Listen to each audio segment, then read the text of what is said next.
What's going on, guys? Duelim here, backing up with another video. And today we have the Game Father himself. That's right, Mobile Gamer. How are you, sir? Outstanding. How are you doing? I'm doing great. Today we are going to be talking about Marvel Strike Force, the good, the bad, and the ugly. There's surprisingly a lot of good now to talk about. It used to be just bad and ugly, but we can go in order, good, bad, and ugly. So starting off, as you can see, we've got Extreme here. This is starting off the good.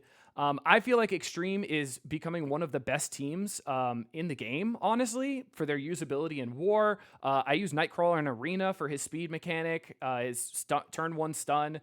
They're also nuts in raids, obviously, right? And then Cosmic Crucible, they're one of the best defenses right now. How do you feel about Extreme and raid teams just getting better?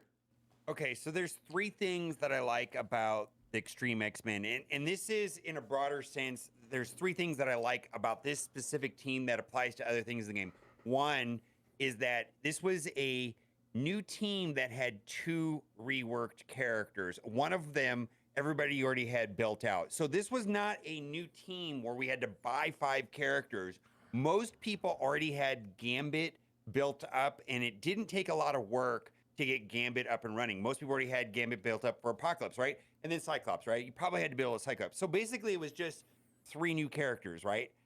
Then, secondly, raid teams are a scam. We've talked about it a lot.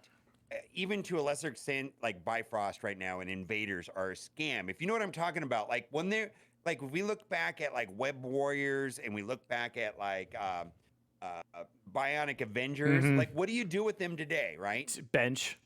Yeah, and so like they made a change where raid teams are not a scam as much anymore. You mentioned that they're useful. They also did that with Pegasus, right? I think Yeah. Pegasus and again, but also the jury's out on Hive Mind, right? Mm-hmm. And then lastly, like what they starting with the Sinister Six and the Sinister reworks, they kind of allowed for more plug and play.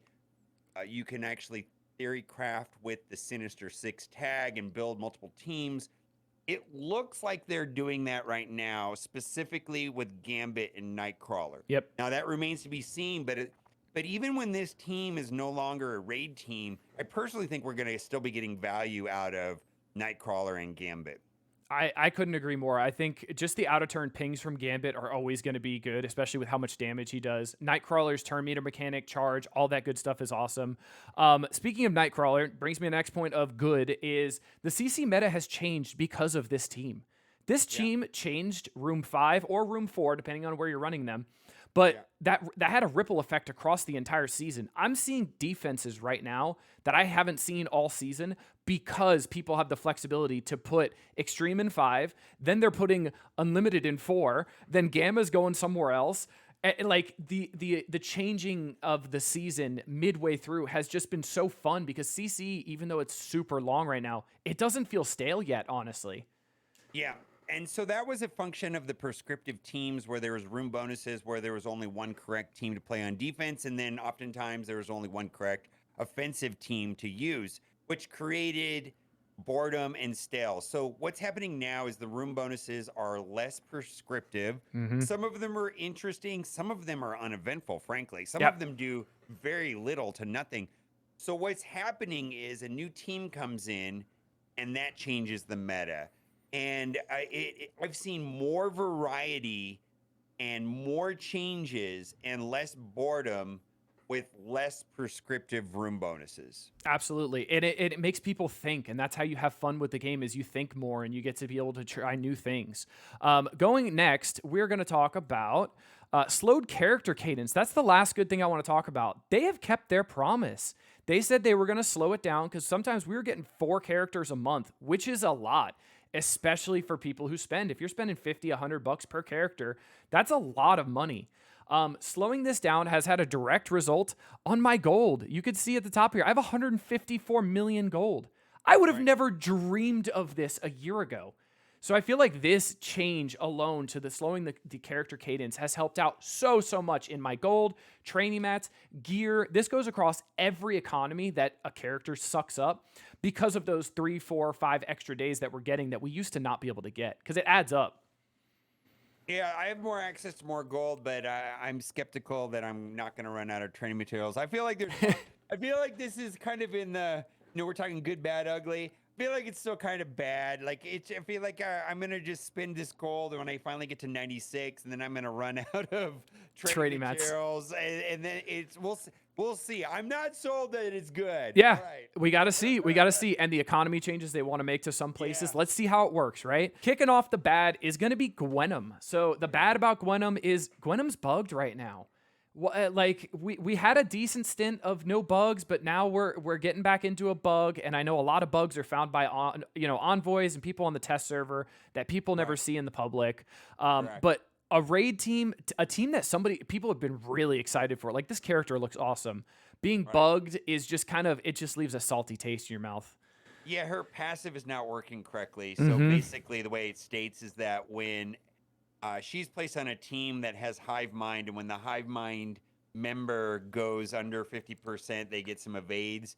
Currently, that is not working on the other hive mind. It's only working on Gwenum, and we'll have to see. But like, yeah, and the other thing too is, which is kind of why this is a bad situation, is there's still bugged characters, and some of the bugs are getting caught from the test server, right? Mhm.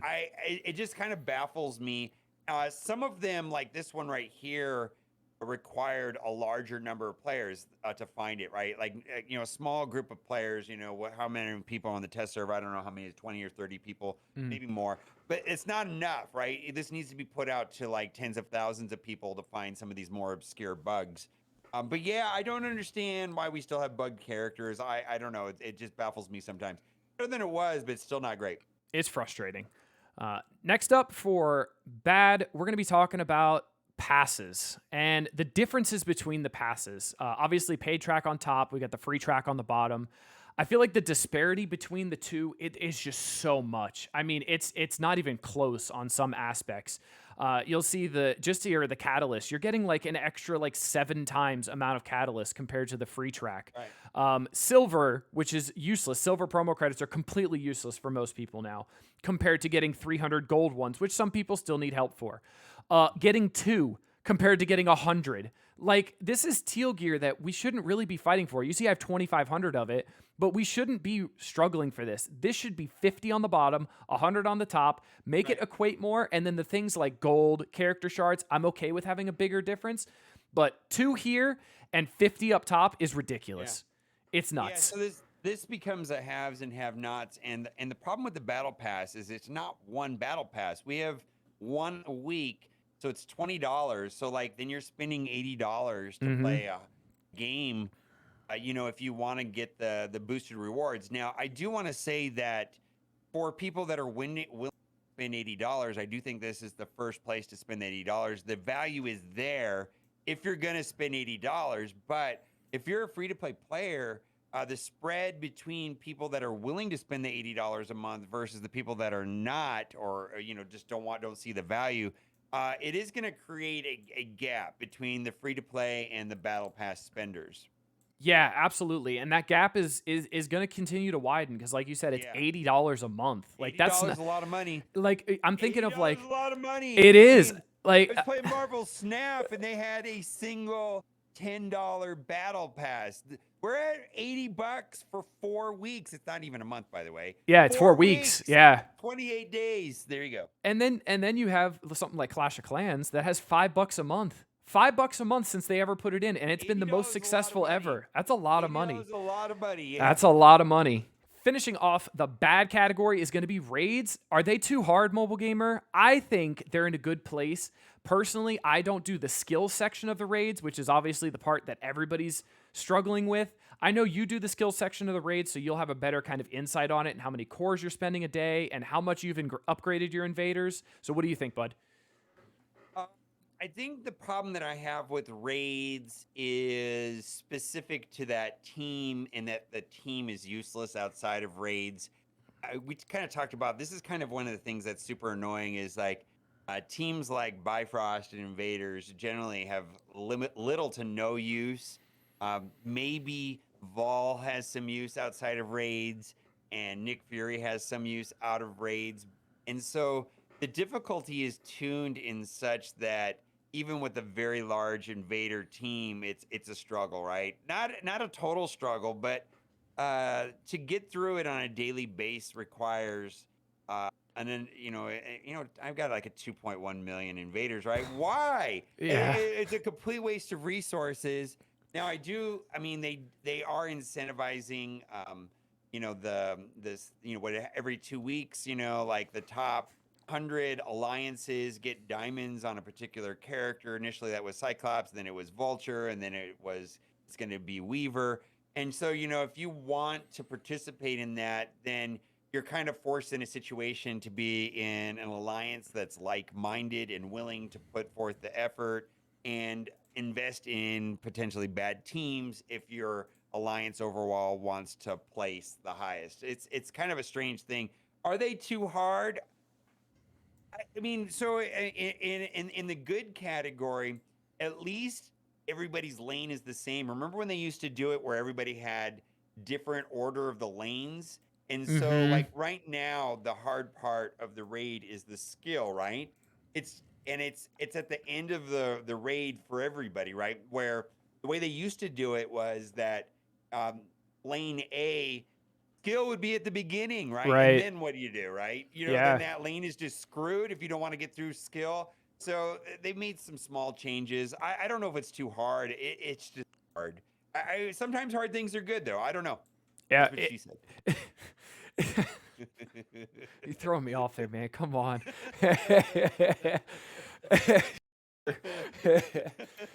Oh, yeah. Yeah, I agree with you. I like harder content. Come on, man. uh, That's what she said. uh, I You got to leave it in the video. Oh yeah, now I gotta leave it in, man. This is gonna be the blooper right here. I gotta leave it in now. No, I like the harder content because it gives me something to play. It's not just click the sim and go.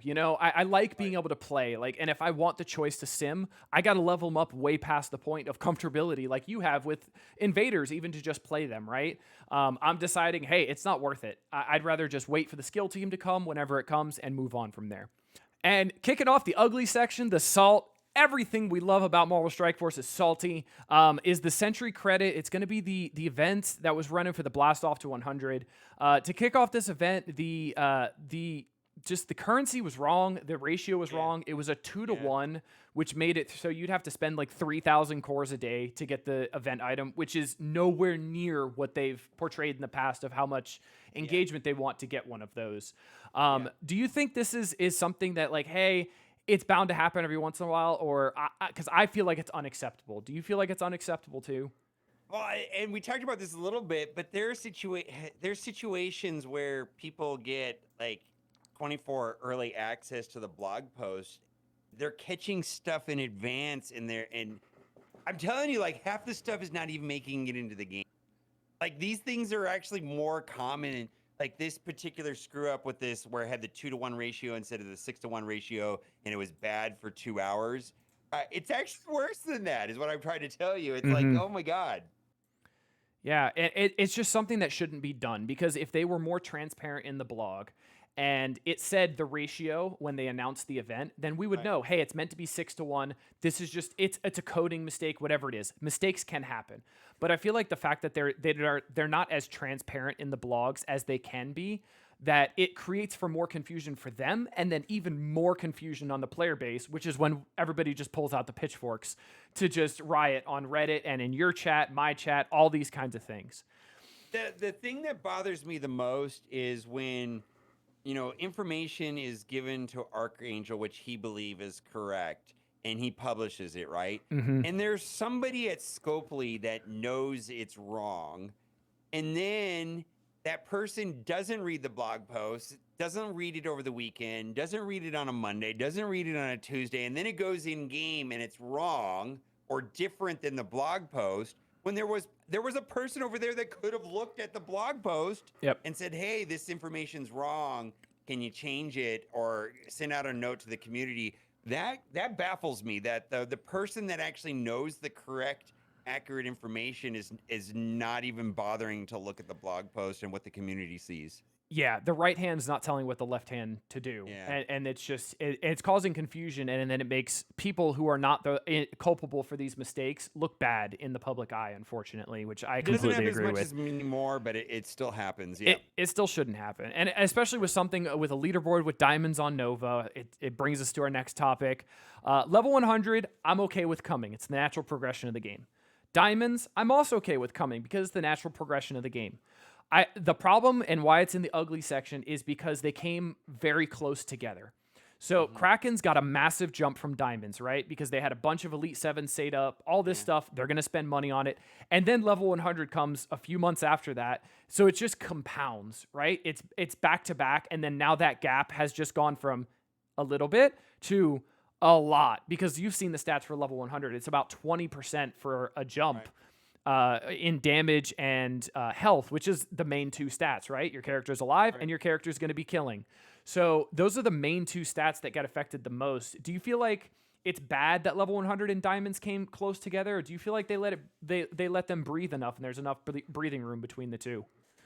Well, when are they going to release 19? How close to all of this is that going to happen, right? I mean, Mm-hmm. so here's the thing, like, so progression is part of these games, like it has to happen. And so what you're saying is that the time between the individual ones, which also is the 19 conversation, like Right. when is 19 coming? Absolutely. And so we have to go to 100 at some point. We have to have diamonds at some point, and and then some point they're going to release 4 diamonds and 5 diamonds, 6 diamonds, I'm guessing, and then they'll at some point they're going to come out with 105, and at some point they're going to come with gear 20. Like, we know this, right? Mm-hmm. So what you're talking about is it all hitting at once, Yeah. right? And level cap increases and progression in diamond stars. It's good for like PvE content, raids, and Dark Dimension 6, makes Dark Dimension 6 for the people that are coming up, a little bit later. But where it affects people like you and me, let's say, is like in Cosmic Crucible, where we're going up against somebody that has already gotten to 100, has a large percentage of their roster at 3 diamond. I mean, then you're getting into like apocalypses that have over 5 million health, right? Where Yeah. ours have like 3 million health, right? It's a big jump. Yeah, absolutely. It is a big jump. It's a noticeable jump when it happens so close together, right? And that's kind of the hard thing. Last thing I want to talk about for ugly is going to be our absolute favorite game mode of all time, Blitz. That's right. This Blitz has become a game mode that is great for early game players because it lets them test the game, it lets them play the game, it lets them see what people do. It lets them see the best part about this game, which is the art, right? And I'm all for it. You hit level 65, there should be no need to blitz anymore. There's no rewards in it. It's just for fun to test things. Period. Plain and simple. I feel like Blitz should be changed into some kind of danger room where we can activate different rules, like raid rules, war rules, so we can test things, right? And it's a whole kind of conglomerate of all of it. So we can try to catch bugs as they come with Hive Mind, whatever it is, right? But Blitz as a whole, being, a vehicle for character releases is terrible. It shouldn't happen. Right. Well, I mean, so the developers, I think they look at Blitz for like you and I, and they'll create a Blitz event, and they're saying, well, this is a way of distributing resources and increasing engagement. And I would argue that there are better, more funner, more bestest ways to accomplish that. Like, if they want to distribute resources in a way that's meaningful and feels satisfying to do, and not nearly as mindless. And there's people out there that'll tell you that they like Blitz, and that's fine. I don't enjoy it. I feel like it's something that is just repetitious and pressing 3 buttons, and it doesn't even feel like a game to me. It feels so weird doing it. Like, it's like, and I'm doing it just for the rewards. Well, they don't have to distribute rewards in that matter. There's other ways of distributing rewards, and hopefully we'll get a new game mode. They've got one announced, and maybe that'll allow Blitz to fade away into nothingness, would be my hope. You're singing the song I love to hear, man. Let Blitz fade away. I couldn't agree more, honestly. But that's going to do it for my list of the good, the bad, and the ugly of Marvel Strike Force right now and Scopely in general.